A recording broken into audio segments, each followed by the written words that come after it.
The Messiah said, "When you come to know yourselves, then you will become known, and you will realize that it is you who are the sons of the living Father. But if you will not know yourselves, you dwell in poverty, and it is you who are that poverty."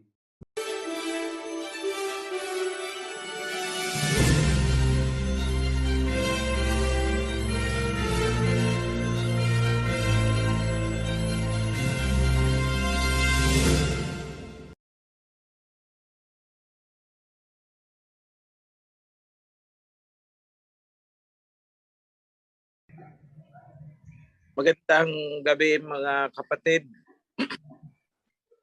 Naririnig niyo na ba ako? Opo, mahal na hari. Mapagpalang gabi sa inyong lahat. Ako'y natutuwa na kahit papano ay ako ng panahon na pumasok sa inyong training. Is this a training or study? Kahit ano pa to, tawag niyo sa program na to, ako'y natutuwa. At nagkaroon ako ng pagkakataon kahit paano ay makasama kayo. May tatlo akong mensahe na gustong iparating. Unahin ko lang itong napanood ko sa, hindi ako sure kung ito ay Davnor, yung mga tribo na nagsasamba sa parang sa ibabaw ng burol. At ang pinagsasamba nila ay isang kubo. Sinong nakakaalam nito kung saang lugar ito? I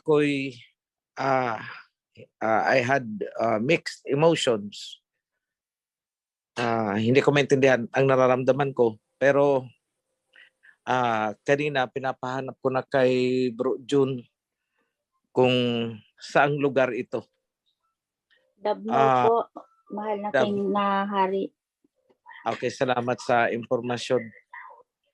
Gusto kong ipabigyan ng top priority kahit bukas mapadalhan ng budget para iayos yung kanilang pinagtitipunan. Medyo gawin matibay ang mga haligi, ang bubong, masemento ang sahig. Kasi napansin ko may mga bata pa silang kasama doon. So,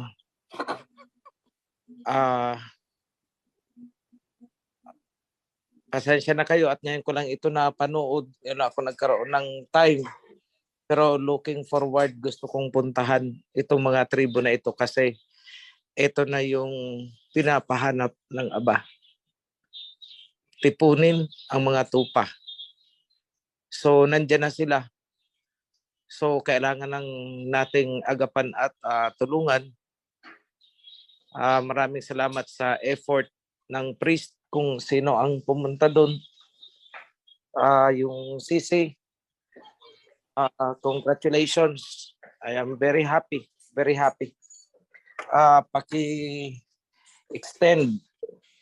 iparating nyo ang aking masayang pagbati lalo na sa pinuno ng tribo. Dalangin ko na matipon din sila bilang paghahanda natin sa kingdom dahil sila talaga itong kumbaga sa mga characters, sila ito yung mga pinaka importante kasi sila yung talagang lumayo sa masamang doktrina na hatid ng mga relihiyon. Sila itong umiwas. So, sa Sisi, kung sino ang Sisi dyan, pagkipag-ugnayan kayo, hindi ko na yan idadaan sa board. Ako na magdidesisyon. Ipaayos ang HOP ninyo. Yung nakita ko, lagyan nyo ng facility na kahit papano yung mga bata may maiinom doon.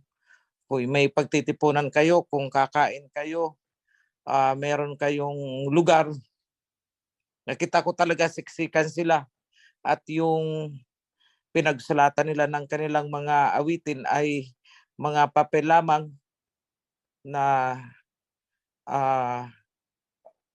hindi matibay. So, tingnan natin kung ano ang pwede nating mai-ano doon, ang maitulong kung within this week, kung makikipag-coordinate ang CC, parilisan ko kayo ng pondo. Ayusin nyo yun. Ipasemento nyo ang sahig. Pagtulong-tulungan nyo. Pagkasyahin ang ipapadala kong budget. So, yan ang ano ko.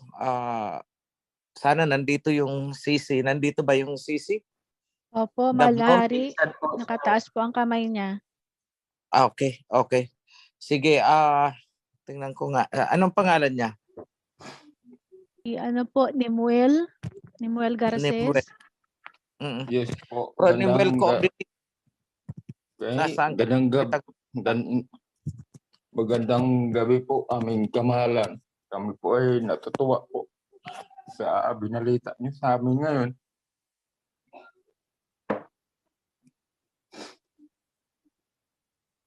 Sige bro.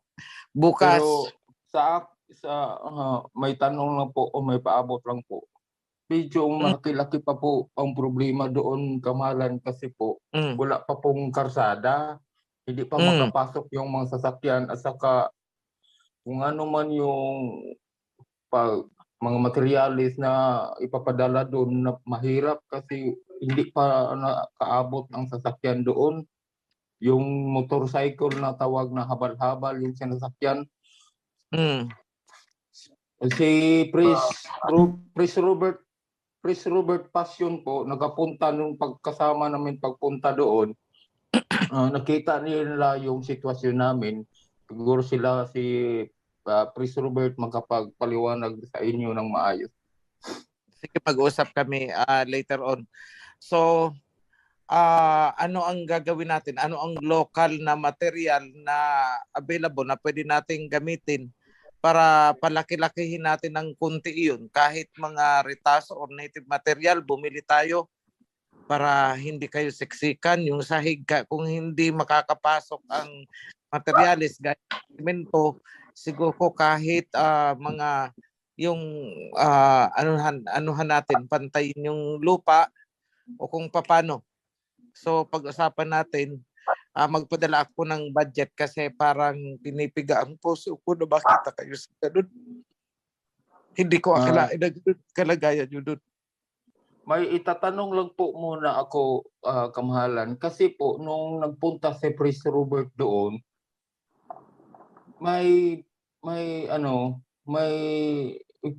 yung lugar na pinakita na sinasabi niya na doon daw magtatayo ng SOP, doon sa taas ng panubaran ng mga tribo, yung sinasambahan namin nung isang araw. So, gusto niya doon daw sa taas, doon daw maggawa ng halaran at saka SOP. Ayaw niya daw doon yung tinatayuan ng tribo. Yung mga tribo naman doon, sila yung nagtatrabaho, nagtatayo, sinusuplayan lang namin ng pagkain. Sila talaga yung gumagawa noon. Ganito na lang.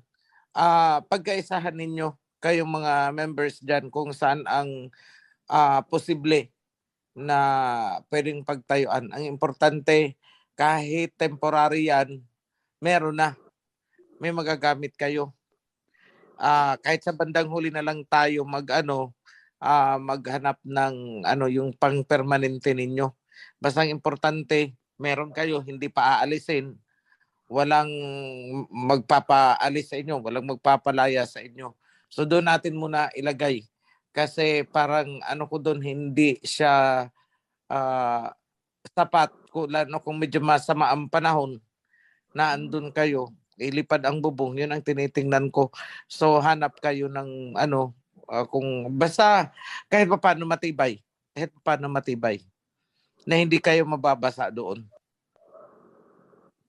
So, yan, pag-usapan nyo. desisyon nyo, magpapadala ako ng ano, kung bayanihan ang gagawin, mas maganda para hindi na kayo gagastos, pagkain na lang. Ganun. So mag-usap na lang tayo, bro Lemuel, isama mo ang ACC mo. Kung may elder ang tribo, isama mo. Kung kasamahan na natin. Kung may chieftain, para maayos ang kalagayan. So, yun lang, bro Lemuel. Salamat at nakita kita. Okay po. Kamalam, maraming salamat po talaga. Isaayos mo na yun. Isaayos natin. So, ang pangalawang mensahe ko, ito ay patungkol sa mga ipinapakalat sa social media kasi alam ko maaapektuhan kayo. Magkakaroon kayo ng pagdududa kung sila ay inyong pakikinggan. Unang-unang ipinapakalat ngayon ay tungkol daw sa mga damit ko na mga mamahalin. Ito ang sabihin ko sa inyo mga kapatid.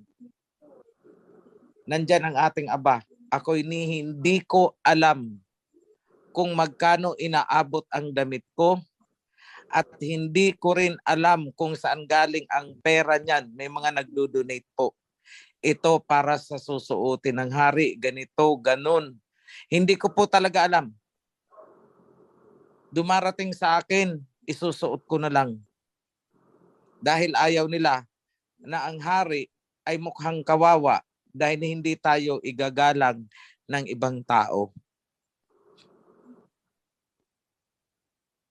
So, kaya ako ito sinasabi sa inyo para inyong malaman na wala po akong winawaldas na pera para sa mga damit ko. Hindi po galing yan sa mga tithes. Hindi po galing.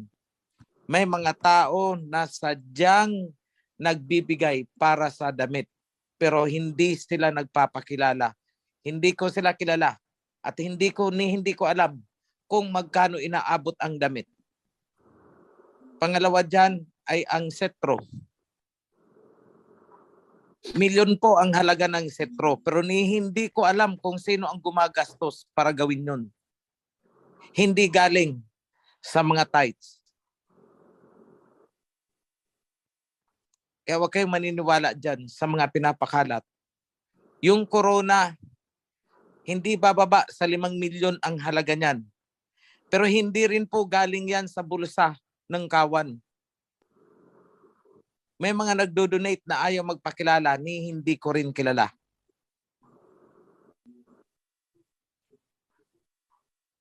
Yan po ang totoo dyan. Ngayon, itong mga nagpapakalat ng ganyang chismis ay mga naiinggit lamang. Yun ang totoo. Yung isa gusto siya ang magsusuot. Kaya pilit akong sinisiraan. At dahil walang magawa, ang iba ay gusto pa akong ipaligpit. So yan ang nakakalungkot. Dahil alam nila na oras na magkaisa na ang mga tribo at bumangon ang kingdom, isang malaking propesiya ang matutupad. Diyan sa Book of Revelation. At nangyayari na yan. Unti-unti nangyayari na. Nasa panahon tayo ngayon na kung paanong naitayo ang kingdom noon, ganun din ang nangyayari ngayon. May struggles talaga. Dadaan talaga tayo sa matinding pagsubok. Yung mga kaaway gusto tayong i-infiltrate at pabagsakin. But hindi na yan papayagan ng Aba dahil ito na yung panahon para sa atin. Ito na ang panahon para sa mga tribo upang makabangon sa kahirapan. Padating na yun. So tuloy-tuloy lang sa mga tribo, sa mga chapters. Kung merong mang i-impluwensya dyan sa inyo, latiguhin nyo na. Kung may darating at magtuturo ng kung ano-ano, lalo na't galing sa mga kora, wag na po kayong makikipag-ut-utan, latiguhin na ninyo. Kung ayaw nilang sumunod sa covenant, wag na silang mag-impluwensya pa. Yan po ang isa sa dalawa sa aking habilin. Pangatlo, Noong isang gabi, so that is Sabat. Patapos ang Sabat kasi mag-uumaga. Around 2 o'clock yun. Ako ay biglang nagising. Parang inuga ng todo-todo yung hinihigaan ko. So ako talaga'y napabalikwas. At dali-dali kong pinuntahan si Bro Jun. Sabi ko sa kanya, Bro Jun, anong oras ka natulog kagabi? Sabi niya, 11:45. Then ang sunod kong tanong is, kaya mo bang mag-drive? Sabi niya, oo, kaya ko. So sabi ko sa kanya, tara, kailangan nating tumakbo agad papunta doon sa Kasili. Dahil may importante akong aayusin at may revelation sa akin. Ganyan naman lagi yan. Pag merong madaling araw. At pagdating namin doon, bago pala kami umalis, tinawagan ko ng isang katiwala natin doon. Sabi ko sa kanya, ipaghanda mo ako ng insenso. Which is pagdating namin doon, nakahanda na. At pagdating namin sa location, na-reveal sa akin na kailangan i-adjust yung location ng templo. Yung una kasing itinuro ko noon, sabi ko dito, ay ayon lamang sa sarili kong analysis, sarili kong kaalaman, sarili kong desisyon. Pero salamat sa Aba dahil ipinaalam niya sa akin na kailangan ko palang iurong ang kalalagyan ng templo. So sa lokasyon na nag-bow down ako, bandang alas 4 yun o hindi pa nag-alas 4, sabi ko, instruction ko kay Bro Mark, itong niluhuran ko na ito, kung saan ako nag-bow down, kung saan ako nagsunog ng insenso, lagyan niyo ito ng bakod na walang pwedeng pumasok kahit hayop. At tandaan na ninyo ito, dahil ito ang lugar na nakareserba para sa Ark of the Covenant. The Holy of Holies. At i-adjust ang location ng temple. So, ang atin pong templo sa ayaw at sa gusto ng mga kaaway ay babangon at babangon yan. So, ang nakakagulat lang sa mga pangyayari, dahil nung matapos yung pagtuturo ko kung saan lalagay, sinabi sa akin ni Mark na, yan po ang lugar na isinasuggest ng mga architects ng Palafox kung saan dapat lumagpak yung templo. Kaya lang hindi namin alam kung paano sasabihin sa'yo, baka isipin mo na pinangungunahan ka namin. So hindi nila masabi-sabi sa akin, hindi nila mabanggit-banggit sa akin, pero si Aba na ang gumawa ng paraan para malaman ko at maituro ko ng eksakto. So marami pong pangyayari sa atin na ganyan. Kaya ngayon, ang hiling ko sa inyong lahat ay magpakatatag kayo, lalo na yung mga nasa tribo. Dahil darating ang mga organisasyon, sila ay nagpaparehistro ngayon sa SEC. Nagpaparehistro sila para kunwari illegal at lilituhin ang mga tribo na sumama sa kanila. Matagal na pong ginagamit ang mga tribo nitong iba't ibang NGO, iba't ibang foundation na hindi naman talaga hangad na kayo ay tulungan na makabangon. Bagkus ginagamit lamang kayo upang magamit ang inyong mga ancestral domain. Yan po ang totoo sa gawain nitong mga nagkukunwaring organisasyon, mga foundation, mga NGO. Taliwas po yan sa nais naming mangyari. In fact, kung luluubin ng Aba sa mas lalong madaling panahon, gusto nating maisaayos yung kalagayan ng mga tribo. Lalo na sa aspeto ng pagsamba at pagsunod sa covenant. Ilang siglo na, ilang century na ang nakalipas. hanggang ngayon, ganyan pa rin ang sitwasyon ng mga tribo.